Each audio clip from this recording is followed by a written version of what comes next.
Ena mana, ena reo, e rau rangatira mā. Tēnā koutou, tēnā koutou, tēnā koutou katoa. Kia ora koutou. My name's Sarah Young, and I have the privilege to be the Dean of Science here in the Faculty of Science at Waipapa Taumatarau, the University of Auckland. And I welcome all of our guests tonight that are joining us. It's great to see you here. And also, of course, all of our staff and Jeroen's family and friends as well, to the inaugural professorial lecture of Professor Jeroen Schillewaert. Tonight we're here to celebrate the accomplishments and excellence that has led to Jeroen's achieving the level of professor. To achieve professor, candidates have to excel and show leadership across all the domain areas of teaching, both undergraduate and postgraduate, leadership and excellence in research, leadership and excellence in service.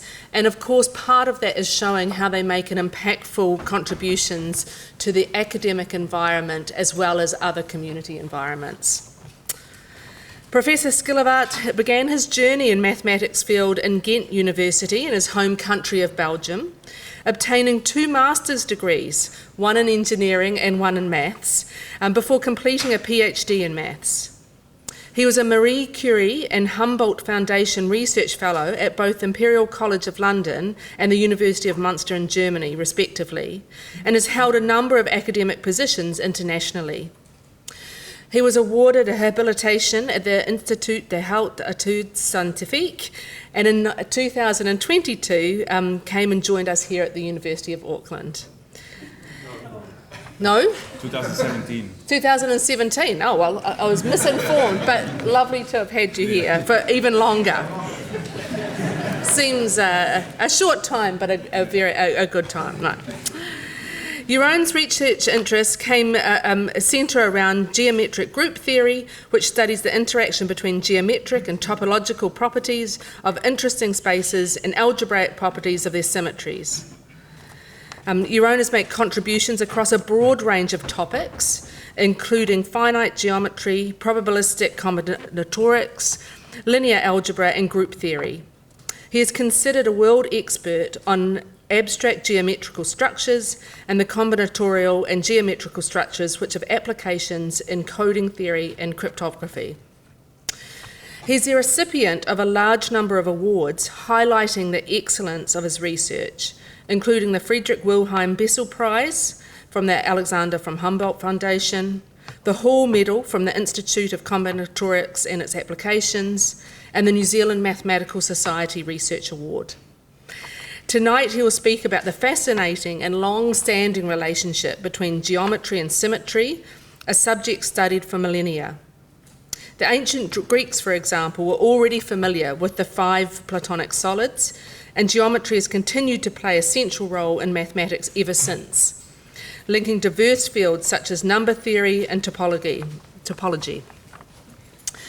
This connection has led to remarkable breakthroughs solving problems that may not seem directly related to geometry at first glance. Jeroen will discuss some of the highlights of his field and share some of his own contributions and outline some of his plans for his research. Please join me in welcoming Professor Jeroen Schillewaert to the stand.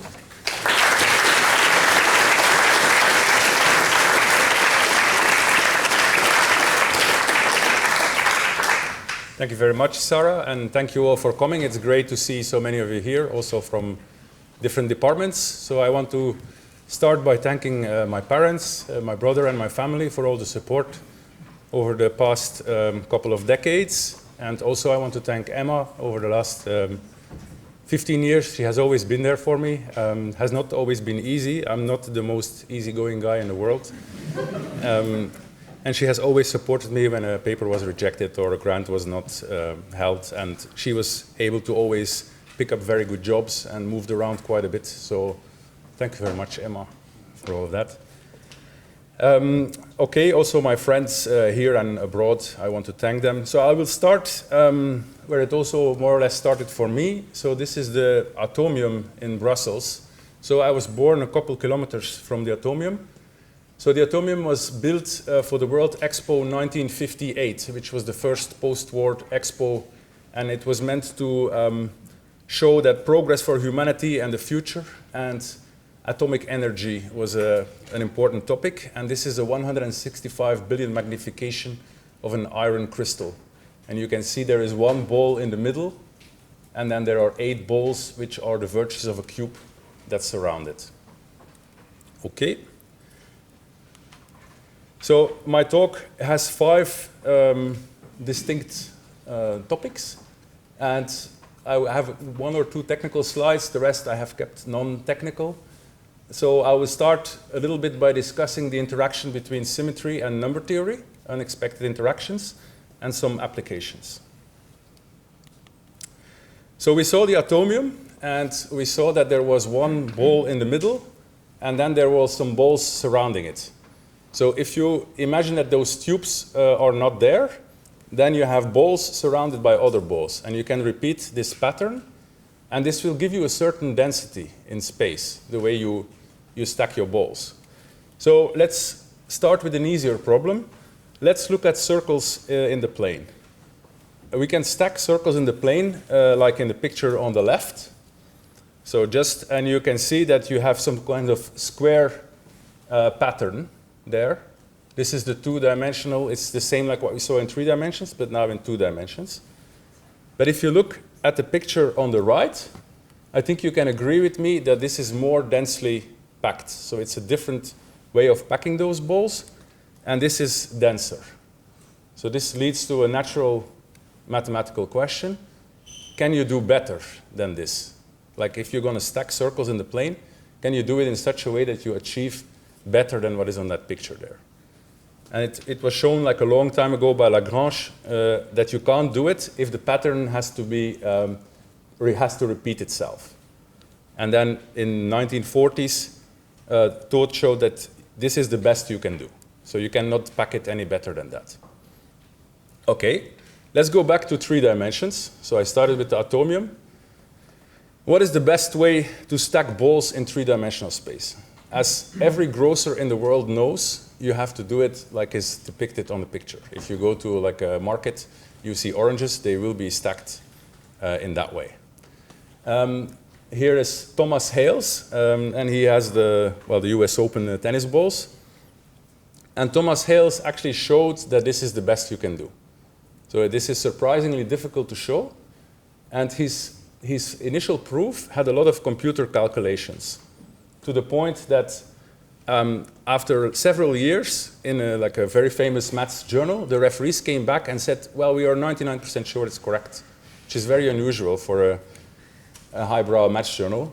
But then later on, he formally verified this, that this is the best you can do. Well, then you can ask, okay, we know it's for dimension 2 and dimension 3. What about other dimensions? Can you do something there? Well, the question has only been answered in dimensions 1, 2, 3, 8, and 24. For all other dimensions, people do not know what is the best way to pack it. And dimension 8 and 24, that's respectively using the so-called E8 lattice and the Leech lattice. These are quite difficult objects. And Marina Wiazowska proved that this is the best, and she got the Fields Medal. On the picture here, she only gets half a Fields Medal, but she got a full one. In other dimensions, the best you can do is achieved by so-called random constructions. So this means people can show that there are things with a certain density, but they can't give you a concrete one. It's a little bit strange, but it is what it is. Okay, you might say, well, what do I care? These packing densities, what is it going to achieve for me? Before I showed what you can do with them, I show here, this is a picture of the E8 lattice. So here we had, if you look at this hexagon, you can draw 6 arrows from the middle one to these 6 vertices of the hexagon. For the E8 lattice, you can do the same, but you get 240 such arrows in 8 dimensions, and this is a projection. You don't need to understand it, but you can see that it's quite a complicated object. And this was drawn by hand by Peter McMullen in the 1960s, which I think is quite an impressive feat. Now, what can you do with these things? Well, they have occurred in so-called quasi-crystals. So on the picture here, you see Dan Shechtman. He got the Nobel Prize for Chemistry in 2011 for discovering quasi-crystals. And these crystals, they have a symmetry which is forbidden. If you have normal crystals, they say certain symmetries, no, no, no, you can't have that. And he said, well, there are these quasi-crystals, and Linus Pauling, who is a very famous chemist, also won 2 Nobel Prizes, also won Nobel Peace Prize, and he said, there is no such thing as quasi-crystals, only quasi-scientists. So he was quite dismissive of Schechtman's work. Nevertheless, and to show you that sometimes things are discovered and rediscovered with hundreds of years in between, there is the Darb-e-Imam shrine in Iran, where architects have in these stylings, you can already see quasi-crystal patterns. And depending on the source you look up on the internet, this was done in the 1400s to the 1700s. In any case, hundreds of years before this was discovered by Schechtman. So a part of my talk is symmetries. So we should maybe say, what is a symmetry? What is that? Well, a symmetry, it can be any kind of thing. So let X be your favorite object in the world. It can be mathematical, non-mathematical, doesn't matter. And you look at the transformations you can apply to this object, which leave the object invariant. For example, I could take this glass, and then if I ask you to close your eyes and I rotate the glass, you wouldn't know that I have done that. So that's basically a symmetry. It leaves the object invariant. It looks the same. So if I had a sphere and I turned the sphere, then you would not know that I did that. So a sphere has a lot of symmetries. So a football, the American football, maybe better called a hand egg, has quite a lot less symmetries. There you cannot just turn like that, or you will know that I have done that. These transformations, you can compose them. You can turn the ball a little bit, and then a little bit more, and that's again a sort of a turn. You could do nothing at all. That's also a transformation. I hold the ball, I do nothing with it. You can undo operations. I can take a step to the left, and then I can take a step to the right, and I have done nothing. And you have this weird thing called associative. This means if you do C and then B, and then you take a break, and then you do A, that's the same as doing C, then taking your break, and then doing B and A. So you can move these brackets around. So I started with your favorite object, which could be anything, and then you have these 4 rules. Now, once you have these 4 rules, you can call this what mathematicians call a group, and then you can study this in the abstract. You don't need to know where you got it from. You only need to know you have an object which satisfies these rules. Order matters. First doing B and then doing A is not the same as B and first doing A and then doing B. You also know that from your daily life. You first take your shower and then you dry yourself, not the other way around. So symmetry, number theory, and applications. So on the top left, you see the so-called sporadic simple groups. So if you have groups, they are built up from easier groups, like Lego. You have like basic Lego pieces, and you can make all the rest with them. So this picture is a bit similar to the table of Mendeleev in chemistry. You also have like the basic elements, and then you make the rest with it. And these are the sporadic groups. Like this monster, that's the biggest one. It's called the monster because it has many, many elements. It has an element, basically an 8, and then followed by 53 zeros. If you cannot imagine how big that number is, I think nobody can. But it's big, even for Elon Musk. And these symmetries have been used in Voyager space missions.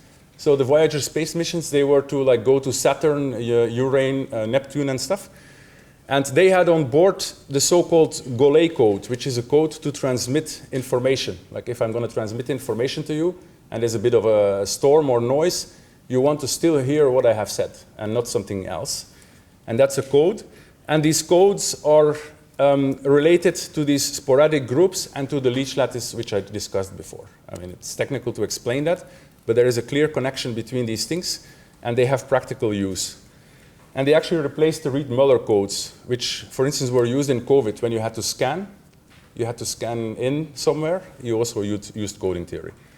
So what is this connection with number theory? On the bottom left, you see Ramanujan, which some of you might know from the movie. So Ramanujan was an Indian genius who wrote down very complicated formulas in number theory called modular forms. And it was discovered in the 1970s that these were closely related to this big monster group. So this was very unexpected. So one thing is about numbers, and the other thing is about symmetries. And there was a connection. And people were a bit skeptical, so John Conway called this moonshine, which is UK slang for nonsense. So he said, oh, no, that's moonshine. But then his student, Richard Borchert, proved that there is this connection. And so it goes by the very catchy title, Monstrous Moonshine. So what have I done in this area? I have to talk briefly about expander graphs. So these are sparse networks with a high connectivity. You have, for instance, a lot of computers. You want to connect them. Of course, you could connect all of them to all of them, but that's very expensive. So what you want is you want to have a high level of connectivity without using too many cables. They originate in the study of the brain. So Barshdin and Kolmogorov studied the brain, and it turned out that if you model the brain, you get a network which looks like that. Pinsker showed that basically anything you do will be good, but that's again existence. You don't know, you can't I can't give you one based on that. And then there were explicit examples. So somebody wrote down, Margulis wrote something down that gives you this sparse network with high connectivity. They are used everywhere for information transmission, hashing, realistic imaging. So they are used in many different contexts. And in recent years, in the last 10 years, there was a need for very symmetric expanders. So expanders that also display a lot of symmetry. And that comes from theoretical computer science, where maybe you want to verify that something is true, but you don't want to check hundreds or millions of bits. You want to have an algorithm that you check a small number of things, and then with high certainty, you can say that it works. So that's what it's called. And you have a couple people here. So Lassie Babai, who was visiting here a few years ago, Irit Dinour and Avi Wigderson. And on the right, this is the connection of this slide to our department. Kolmogorov is a very famous Russian probabilist, and he appointed our own Arkady in the 1980s as the head of the USSR Maths Olympiad. So this is Arkady opening the USSR Maths Olympiad in 1989. And this is also what brought him eventually to our department, because that's where he met Ivan Riley. Well, my contribution is, well, there was this need for these very symmetric expanders. And together with Marston Konder, Alex Lubotsky, and Francois Tilmany, we managed to construct these very symmetric expanders.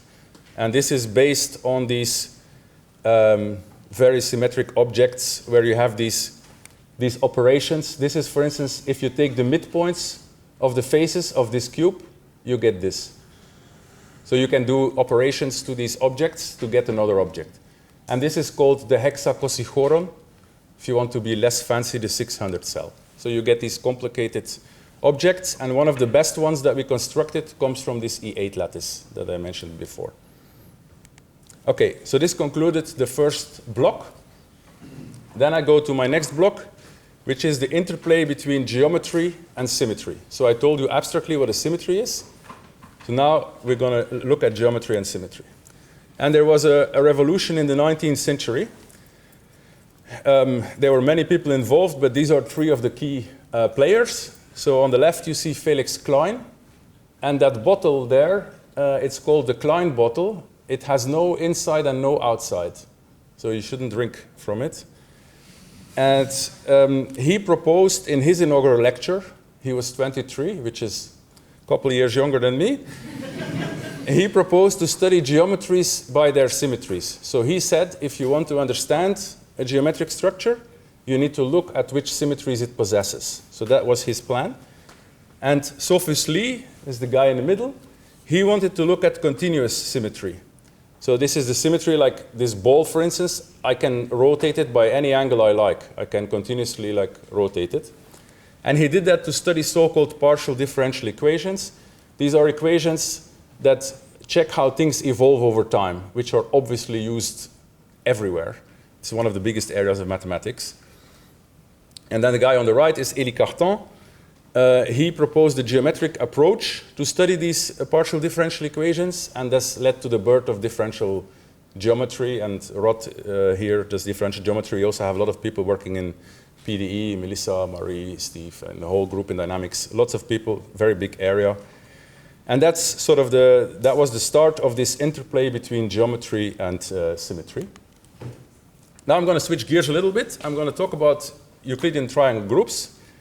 So these are groups which are symmetries of when you tessellate. First I'm going to tessellate the plane. So if you want to tessellate the plane with triangles, there are three ways you can do that.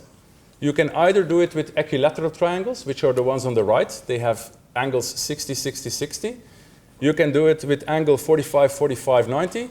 And you can do it with 30, 60, 90. You can't do it with anything else. And there are obvious symmetries here, right? You can see if I take a line here, you can flip over that line. If I take another line, I can flip over that line.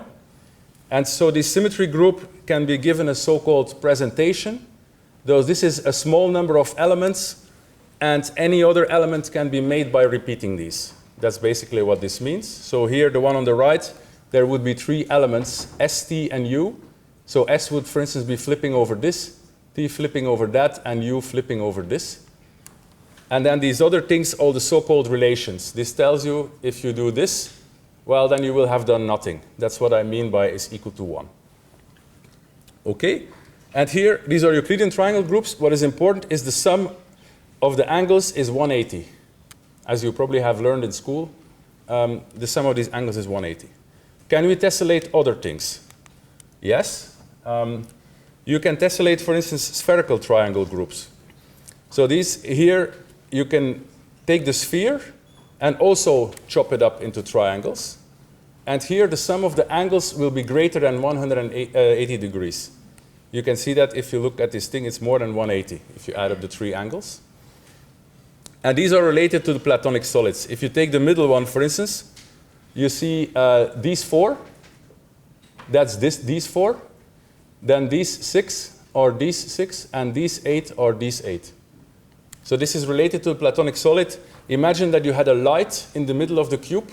You put a ball around the cube, and now you project, with the light, you project the cube, then you will see this picture.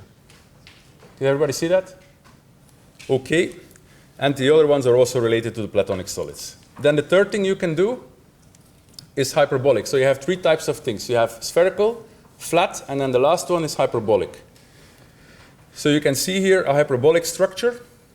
And typically, what is used for that is the disk by projecting. So these are like two hyperboloids, one like this and one like that. And you can project down, and then you have things in a disk. And you also have, you can triangulate this disk. This disk is a little bit weird. As you go towards the boundary, the distances actually become bigger.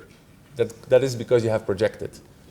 And here, the sum of the angles is less than 180. So you see three cases, more than 180, exactly 180, less than 180. And this occurs a lot in art. For instance, M.C. Escher. This is one of the M.C. Escher pictures. Then Jacques Tits on the picture here, he reversed this interplay between geometry and symmetry. So he said what we should do is when we have a group of symmetries, we should attach a geometry to that. So we start the other way around. We start with the symmetries, and then we put the geometry. And he managed to prove that if you want to tessellate spheres, there's only a limited number of things you can do. You get some classes, and there's limited things you can do. This A class is related to the tetrahedron, and then you can imagine that you have it in higher dimensions. The B is related to a cube. You can have the cube in higher dimensions. And then you see here a couple of things which are not, they are standing by themselves. E6, E7, E8, they're not in a family. They are by themselves. These are the so-called exceptional groups. Okay, I know this is a little bit technical, but you can classify that. So these are my three most technical slides. Then I have a very light section following up. So I'm aware that this is a bit heavy, but I also don't want to show nothing. So projective varieties from buildings. If you have these buildings, you can study varieties, and they come by certain equations. So here, for instance, you get a set of points, and they are like, you take, let's say, three numbers, x, y, and z, take your three favorite numbers, and then you produce 6 numbers out of this. And anything you can get in that way, if you take the collection of all of that, that's what you call the Symmetry variety. And Zach proved the theorem. I will not read it out, but he proved that if you have a variety which is second effective, this means you can project it down and it looks the same, then you will get one of 4 things. It doesn't matter what they are, but what it is you can classify it, and there's 4 of them, and they have a very concrete algebraic description. Okay? If you know what these are, good for you. If not, don't worry about it. And the first case was Symmetry, was done in 1901, was d equals 1. And interestingly, the case d equals 2 was proved in 1908 and then conjectured in 1979. And that was because the proof in 1908 was wrong. But yeah, anyway. Okay, last technical slide before I have the light intermezzo. These projective varieties occur in something which I have studied in like probably over 500 pages spent on this. Freudenthal-Tits magic square.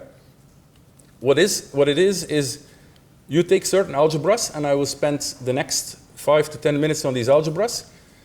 You take types of algebras, you mix them, and you get the geometries that appear here. What you should note is it sort of builds up. If you delete this node, you see the one above. If you delete this node, you see the one above. You see that? The same here. If you delete this node, you see this one. So basically, the ones here in the bottom are full of things that are in the row above. And these are full of things that are in the row above. And what we're trying to do is we're trying to understand this one. It's in red because it's the most difficult one. This is E8. If you understand that one, you understand all the others. And so our goal is to have a simplified construction and a uniform description of these groups. So these groups are used a lot in physics, and we want to help to understand them. And the ultimate aim is to have a simple geometric description of this one in the bottom. Okay, that's all about that because, yeah, it's technical. Okay, now for something lighter. So if you tuned out, you can come back. Algebra is used everywhere. Very modest title. And I will try to convince you that that's true. I will start with the long route to real numbers. So everybody knows fractions, or should know it at least. So these rational numbers or fractions, they were already known by the Egyptians in 1000 before Christ. The Egyptians already knew that. 2 over 3, 5 over 7, they knew fractions. But then a shock came in the 5th century before Christ. Hippasus, I mean, you can see him here. He doesn't look very happy. But there's a good reason for that.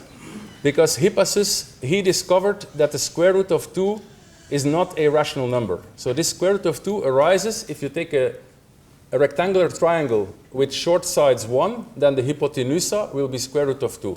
Pythagoras theorem, you probably know, or if you don't, I remind you of it. He discovered not everything is a fraction. Shock, horror, he got executed. So you can see why he was not very happy. Then the zero was discovered over a long period of time. In Mesopotamia, 300 before Christ. The Mayans independently discovered in the 4th century. India in the middle of the 5th one.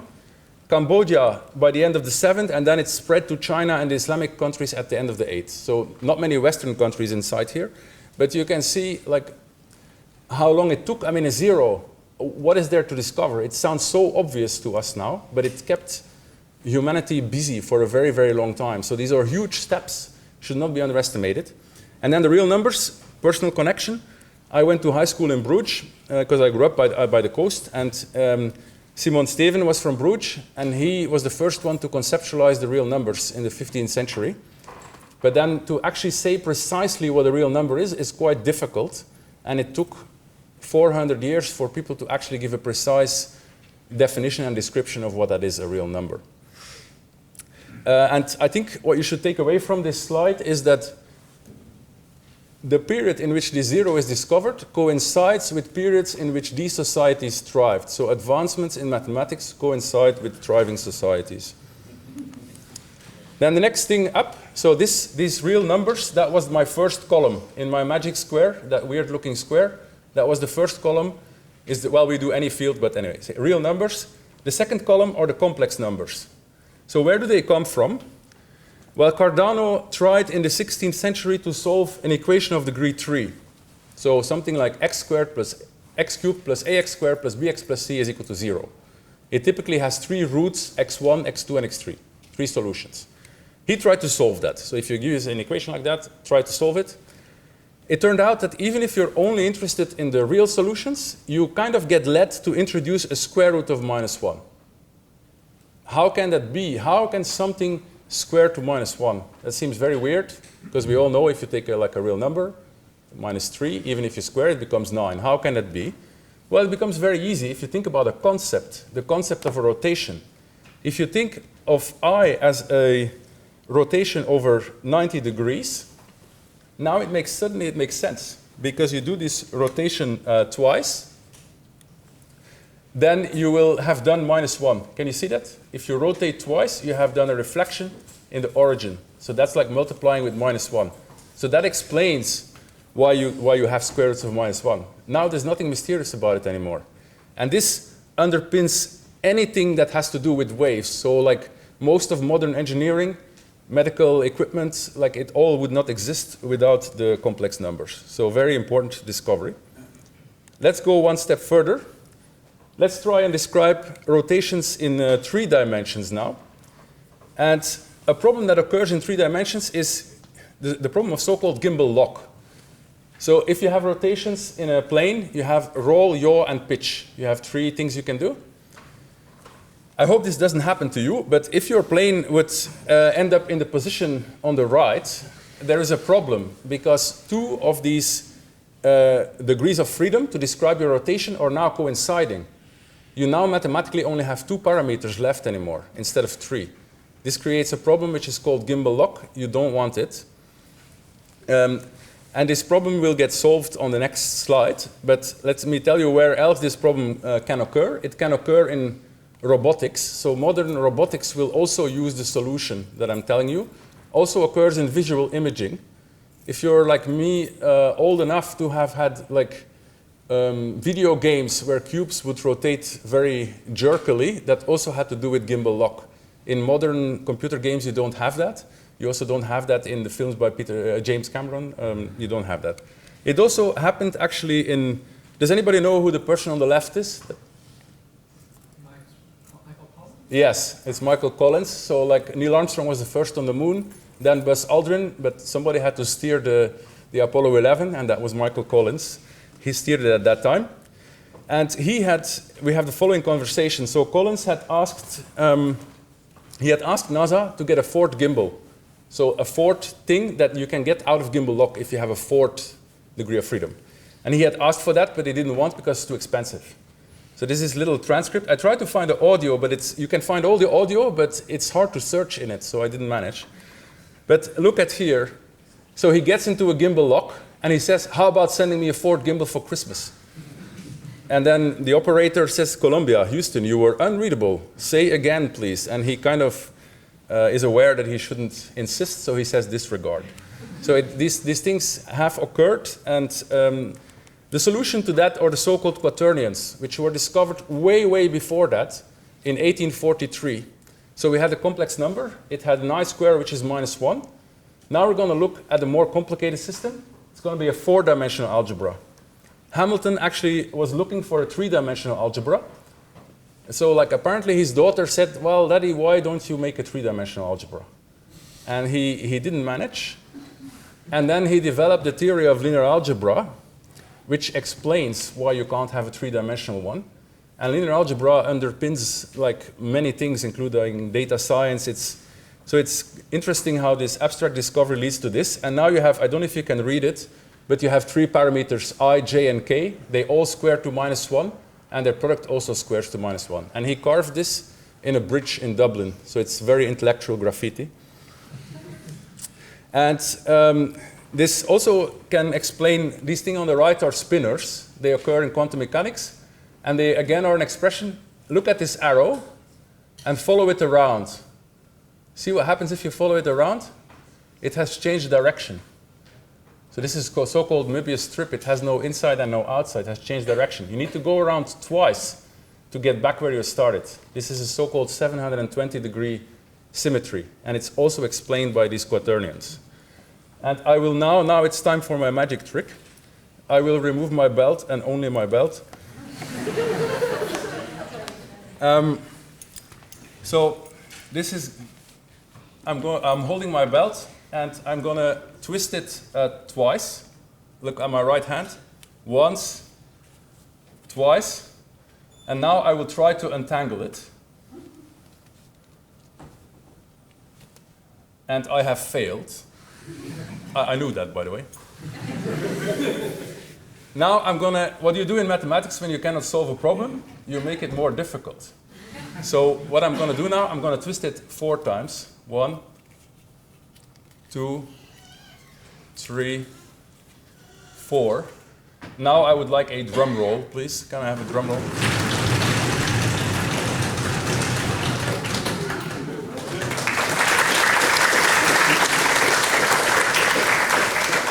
So this is called the bell trick, and you can see many variations of it. And then we can go one step further. So the quaternions corresponded to the 3rd column in my magic square. There's one more column, and this is the column of the so-called octonions. This is an 8-dimensional algebra. The multiplication table is on the bottom left. It's complicated. And Einstein has this to say about it. How can it be that mathematics, being after all a product of human thought, which is independent of experience, is so admirably appropriate to the objects of reality? It sounds very positive. I have taken this quote out of context because he then spends a page attacking the mathematical models, regardless of what is true or not true. This E8 and E7, E6, the ones you saw in the 4th column, they play a crucial role in many modern theoretical physics theories, and time will tell whether they are completely working or not. Okay, on to my 4th section, which is geometric group theory. So this is a little bit closer to what I do. And I will start with Gromov. Gromov is one of the greatest mathematicians of the last 100 years. He's like a visionary. His talks are very different from any other talks, very inspiring. And he had the idea that to any group you like, not just the special reflection groups or something, you should associate a geometric object. And so here, let's say your group is the whole numbers. So Z is the whole numbers, -3, -2, -1, blah, blah, blah. Put them on a line, like I have done there. And now I have this thing here, this is 1. You can view this as the instruction. It's the so-called generator, but you can view it as an instruction, and it means you can move 1 to the right or 1 to the left from where you are, and you draw something. Then you get the picture on the left. Everybody agrees with that? Now I can say, well, I'm going to use 2 different instructions. I'm going to use a 2 and a 3. So at the top, every dot is connected to something 2 to the right and 2 to the left. And on the bottom, everything is connected to something 3 to the right and 3 to the left. These 2 pictures look different. I think we can agree on that. But now imagine that you go very far away. Would you agree that they look very, very similar? Like, if you look from very far away, they will both look like a line. So that's Gromov's idea. If you have a group, like the integers, you could say, well, you're an idiot. Why do you take 2 and 3? Taking 1 is much easier. But in general, if I give you a group and you don't know much about it, how do you know that you have the best set of instructions? Why is there even a best set of instructions? So you want a theory that does not depend on what you have chosen. And so Gromov has a theory that makes this precise, that this picture is the same as that picture. And then you can start making reasonings with it. And he has a theorem. If you know what it is, fine. Otherwise, what it means is, if you look at these kind of pictures and you look at how many vertices you see at a certain distance, you can deduce information about the algebraic structure of your group. And I'll show you here 2 examples. On the left, you have the so-called free group. You have 2 instructions, A and B. So A is go to the right, A inverses go to the left, B is go up, B inverses go down. There are no relations, no other relations between A and B. So you get something that looks like a tree. And I think you can agree with me that the number of elements grows very quickly. Like when I start to go out, it grows very quickly. On the right, I have a very different group. These are the hours of the clock. And I have 3 instructions. Black is make it 2 hours later or earlier. Blue is make it 3 hours later or earlier. Can you see that? And red is make it 4 hours later or earlier. Here, the number of elements stays very, very small. So Gromov's theory will tell you that these are two very different objects. Okay. I have done a lot of work on Euclidean buildings. So what are Euclidean buildings? I showed you this tessellation of the plane by triangles. Now imagine you have like infinitely many of these and you glue them together. You can glue them together in a complicated pattern. I mean, I can't really explain that. And they have repercussions in the representation theory and number theory. And you can see here three people that I've worked with quite a lot. So on the left, you see Matthew Conder, was my postdoc, very pleasant collaborations with him. In the middle, you see the first PhD student I delivered here, Harris Lung. I think he's here. Not yet. And he's also an outstanding violin player. So if you go to the Auckland Philharmonic Orchestra, you may have seen him in action already. And on the right is my student, Ari, his thesis is under examination, and who is great. He's also not here. And I'm going to show you the Brouhat-Ditz tree in a second. This is used in post-quantum cryptography. So this is, once the quantum computer will be developed, we will need new cryptographic methods. And Stephen is the expert in this. And Y2Q is near. So every time you talk to these guys, it's 2 to 3 years away, and they need a lot of funding now in these next 2 to 3 years. And so these objects are related to that. I need to now find this. So this is the Brouhat-Ditz visualizer. So this is this kind of tree. There's a prime here, which you can have as an input. And you can make animations. So this matrix here, this is a symmetry. And basically what you see is what happens when you apply this symmetry to the elements on the tree. And you can change the input parameter of this prime, and you get different sorts of behavior. And you can make the depth bigger. Okay. I was actually going to make Ari shine and show everything, but he chose to go to a festival. So yeah, too bad for him. Okay. Then I've done a lot more work on buildings. I mean, there's a lot of jargon here. What I want you to take away from this slide is that although you can say, well, he has these triangulations, he sticks them together, it's all like quite specific, it actually relates to a lot of areas of mathematics. So I've listed there some of the things that we are using in our theory. And I want to just talk about the people on the top. So on the left top, you see Ben Martin, who was in this department about 10 years ago. Then the second person is Gunther Steinke. So I did my first postdoc at the University of Canterbury in Christchurch, and I worked with him. So he's actually the reason that I'm here tonight, also the reason that I met Emma. So thank you, Gunther. The third photo is a very, very good friend of mine, Koen Struive. He has picked up the mathematician's habit to take the most scenic environment for a photo. And then the person on the right is Anne Thomas, who is my close collaborator in Sydney. And so I've done quite a bit of work on these Euclidean buildings, but one thing I want to highlight is perhaps my work with Matthew Conder here, discrete two-generator subgroups of PSL2K with Matthew. Okay.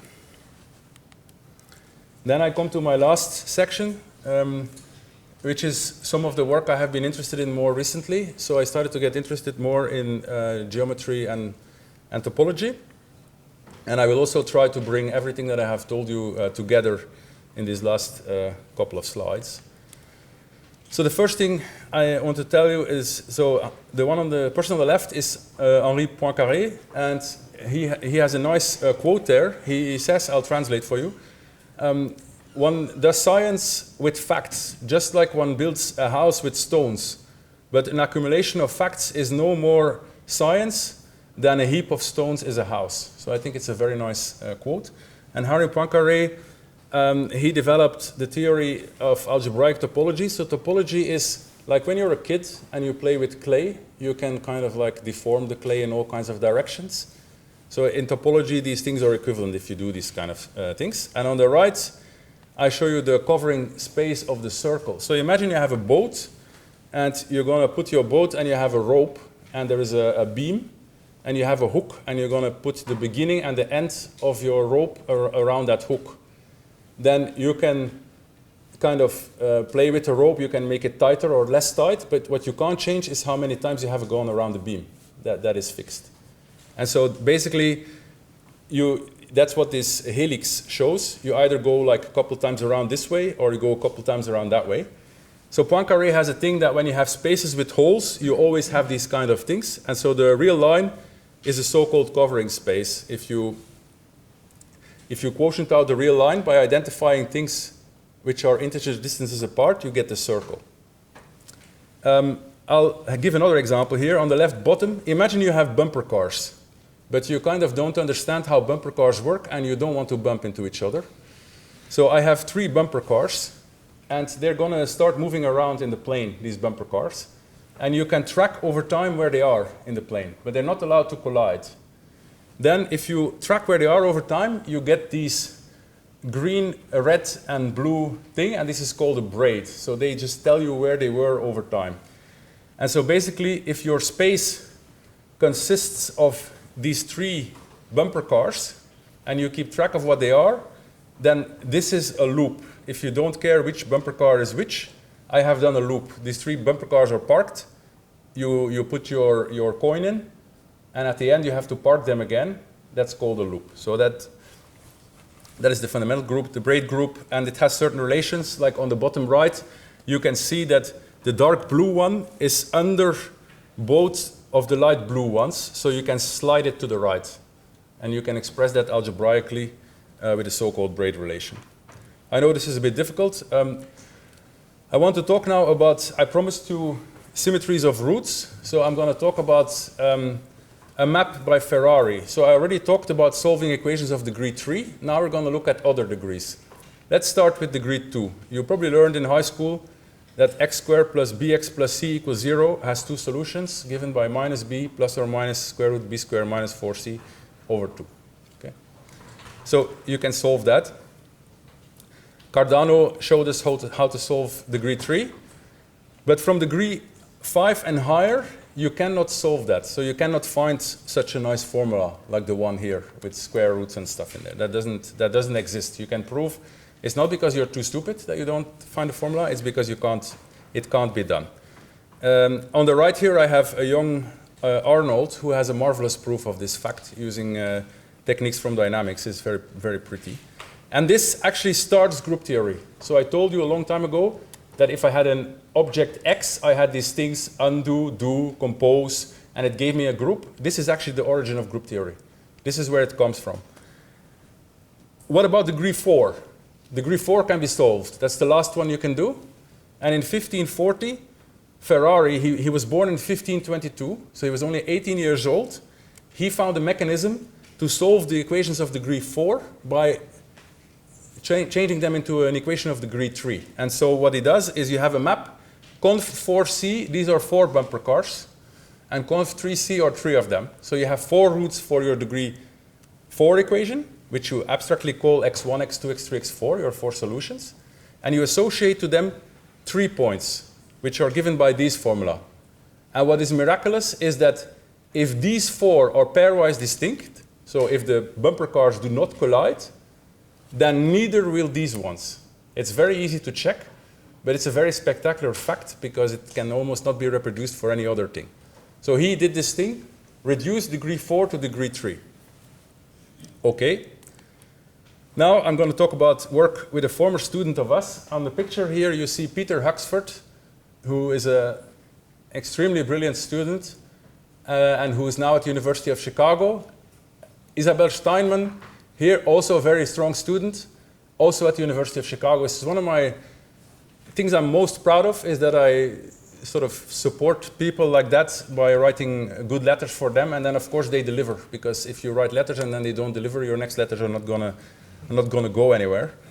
I also want to point out that Benson Farb is a complete outlier in terms of supervision in mathematics. So you will often hear that we say in mathematics people don't supervise many people. That is true. Benson Farb is a complete outlier. He supervises more people at any given time than most people in their career. Okay, what did Peter and I prove? We proved that what Ferrari did in 1540 is essentially the only miracle.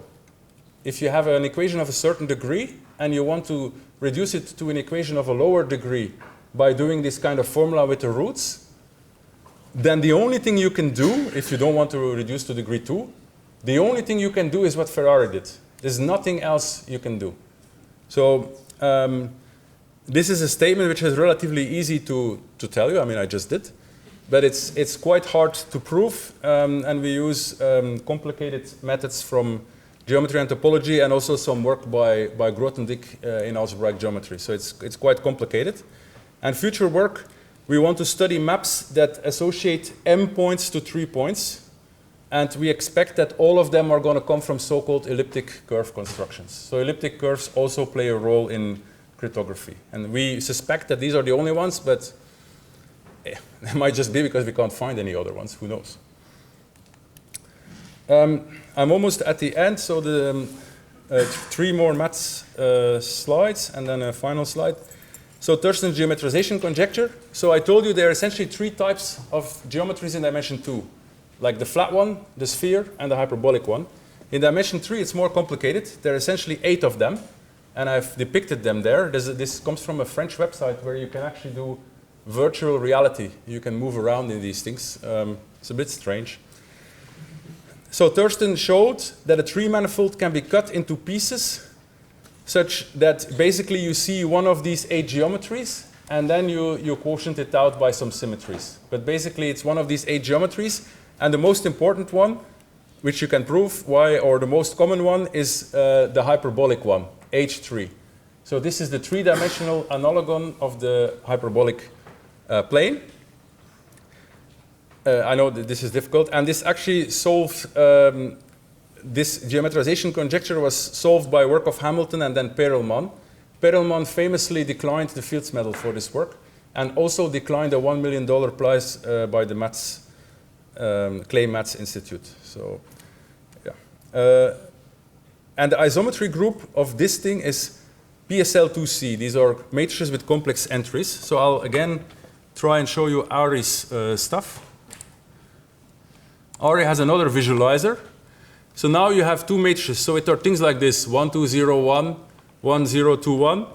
And then you can start deforming the entries. So you can take your mouse and like see what happens.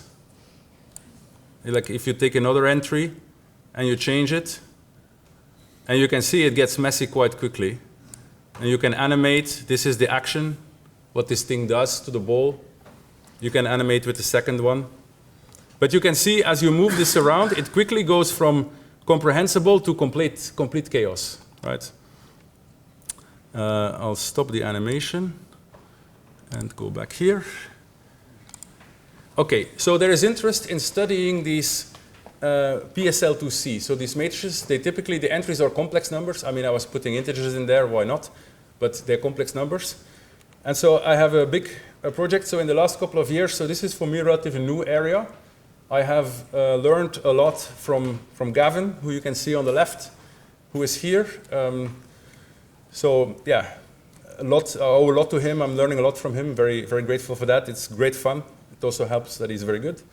And then you see his star apprentice. So I'm not his star apprentice. Alex on the right. So Alex did a master's with me, but I think it's fair to say that he supervised me. So we have written like quite a lot of papers about the so-called Rayleigh slice. This is complicated. I cannot say too much about it, but there is a theory by Linda Keene and Caroline Series, who you see on the right. And this theory kind of tells you when you're going to transition from this regime where things looked simple to where things look complicated. So, yeah. And we have proved a theorem. So this thing outside of the eye is called the Rayleigh slice, and it's very complicated to determine whether something is in or not in the Rayleigh slice, because this boundary is very complicated. And we have proved many things, but one of the things we proved is a so-called neighborhood theorem. So we have provable neighborhoods that if you land in here, you know for sure that you're outside of this. You might say, well, that's not useful. I mean, if I'm here, then of course I'm not in there. I mean, the point of these things is when you're close. Right? Okay. We want to establish a complete theory of 2 generator Kleinian groups. So these discrete subgroups are called Kleinian. If they are generated by elements of finite order, you can think of them as rotations. We want to understand this full theory. So this one was for 2 translations. The 2 instructions are 2 translations. Now we want to generalize this to like a whole bunch, and you get slices. For any 2 integers you take, you get a slice that looks similar to this one, but is not this one. This is a complicated theory. I've put here on the left Dennis Sullivan for 2 reasons. One, he's an extremely good mathematician, and 2, that building in the background is the building at IHES where I had to defend my habilitation. And I was working like 20 meters from there, so I could stress for like a good 3 weeks before I had to defend it. And so I mentioned the fractal, so you need to think of this boundary of this I as something that is complicated like this fractal that you see there, so it's difficult to understand. Then Eric is here, my collaborator. Very happy to have Eric here, and this is Eric in action 2 days ago at my house on one of the whiteboards, so I took a photo without him knowing. And then on the right, you see the Clay Maths Institute. That's the institute that I mentioned that has this $1 million prizes and has a lot of funding for mathematics. And what you see on there is called the figure 8 knot, but another name for it is the Flemish knot. So that's another connection to my roots. And with Gavin, and Eric and Alex, we have a program to try and build this complete theory, and it has 4 components: geometry, checking whether you're in or out of this slice; dynamics, understand what happens when you change these entries. I showed you there. I could move it around with my mouse, but like what happens? Understand the algebraic structure of this group, and then determine certain arithmetic properties. And just like Claire, I will finish with a little comment on the economic benefits requirement. I ended up not using this because a picture is worth 1,000 words and you're only allowed 400. Thank you very much.